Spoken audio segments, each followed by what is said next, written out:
Assalamualaikum warahmatullahi wabarakatuh. Bagaimana kabarnya anak-anak semua? Mudah-mudahan semuanya dalam keadaan sehat walafiat. Pada kesempatan kali ini kita akan melanjutkan pembelajaran fikih minggu lalu, yaitu mengenai sholat jamak dan qashar. Setelah sebelumnya kita mempelajari mengenai pengertian sholat jamak dan qashar, hari ini kita akan mempelajari mengenai tata cara pelaksanaan sholat jamak dan qashar. Langsung saja kita mulai pembelajaran hari ini.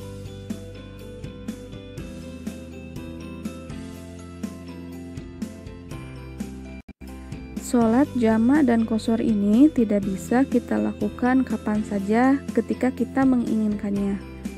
Ada beberapa sebab dan alasan yang memperbolehkan kita untuk melaksanakan sholat jamak dan qashar ini. Yang pertama adalah ketika berada di Arafah dan Muzdalifah saat berhaji.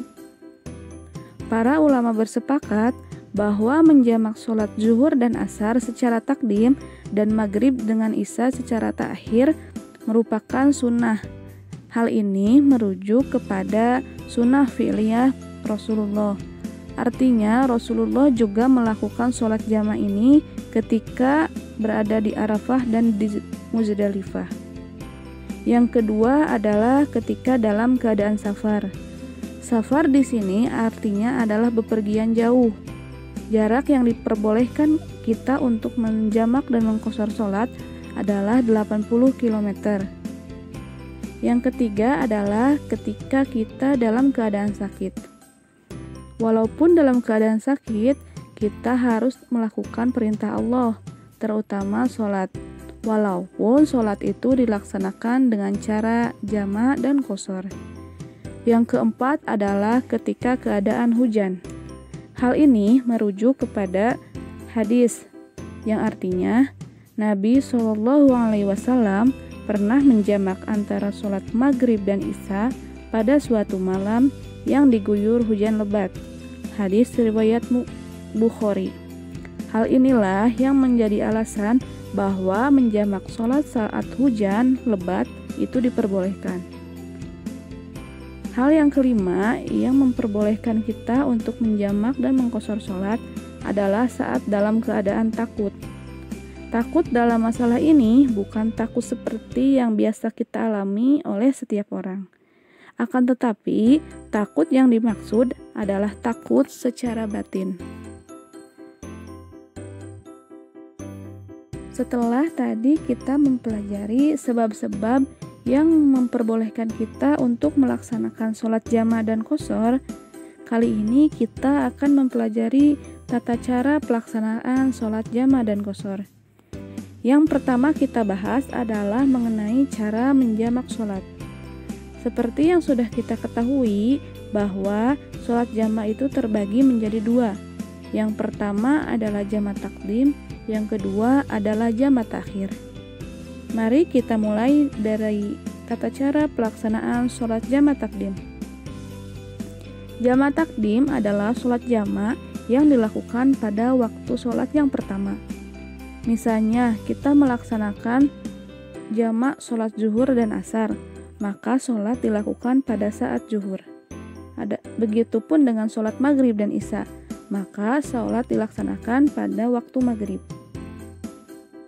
Dalam pelaksanaannya, sholat jamak ini harus dilaksanakan secara berurutan, tanpa diselingi dengan kegiatan lain.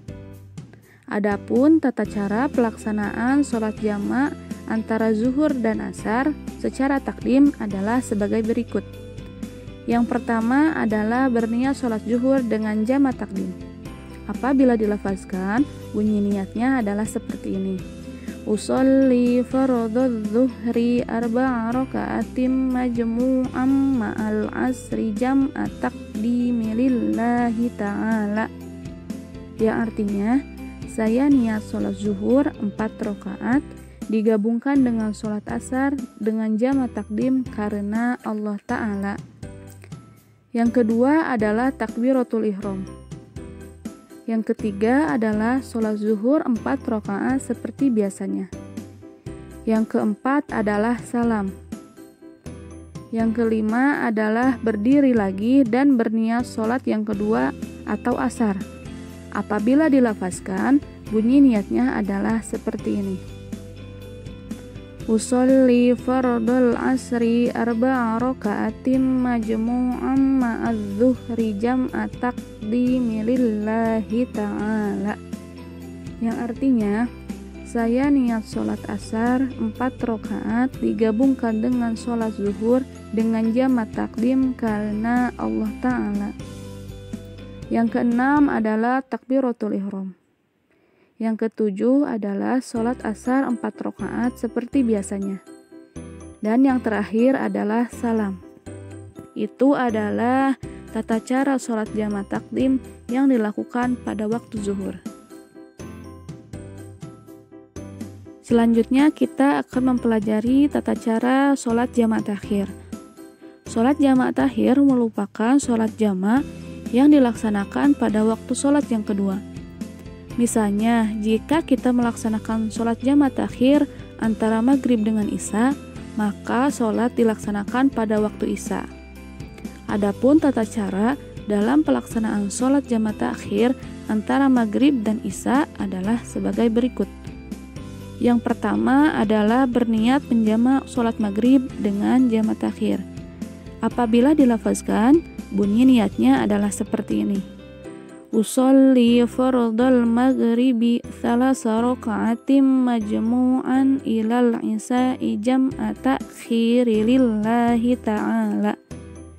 Artinya, saya niat sholat maghrib 3 rakaat digabungkan dengan sholat isya dengan jamak takhir karena Allah Ta'ala. Yang kedua adalah takbiratul ihram. Yang ketiga adalah sholat maghrib 3 rakaat seperti biasanya. Yang keempat adalah salam. Yang kelima adalah berdiri lagi dan berniat salat yang kedua atau sholat isya. Apabila dilafazkan, bunyi niatnya adalah sebagai berikut.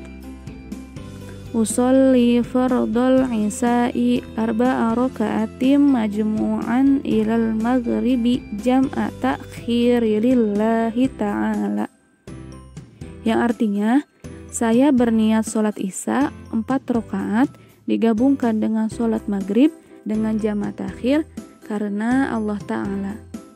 Yang keenam adalah takbiratul ihram. Yang ketujuh adalah sholat isya 4 rakaat seperti biasanya. Dan yang terakhir adalah salam. Nah, itulah merupakan tata cara pelaksanaan sholat jamak takhir. Lalu bagaimana dengan tata cara mengqashar sholat? Mari kita pelajari sama-sama. Pada pelaksanaannya, sholat qashar ini sama saja dengan sholat biasa.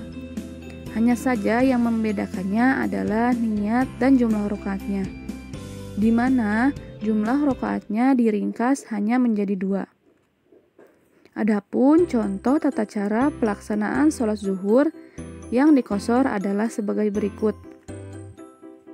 Yang pertama adalah berniat mengqashar sholat zuhur. Apabila dilafazkan, bunyi niatnya adalah sebagai berikut. Usolli fardadz zuhri raka'ataini qasran lillahi ta'ala. Yang artinya, aku tunaikan sholat fardu zuhur 2 rakaat diqashar karena Allah Ta'ala. Yang kedua adalah takbiratul ihram. Yang ketiga adalah sholat 2 rakaat seperti biasa. Dan yang terakhir adalah salam. Itu merupakan tata cara pelaksanaan sholat qashar. Sehingga pada sholat qashar ini tidak ada bacaan tasyahud awal.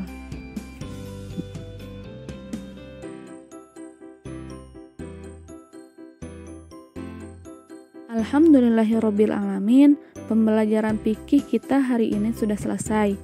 Sampai jumpa di pembelajaran fikih minggu depan. Tetap jaga kesehatan. Wassalamualaikum warahmatullahi wabarakatuh.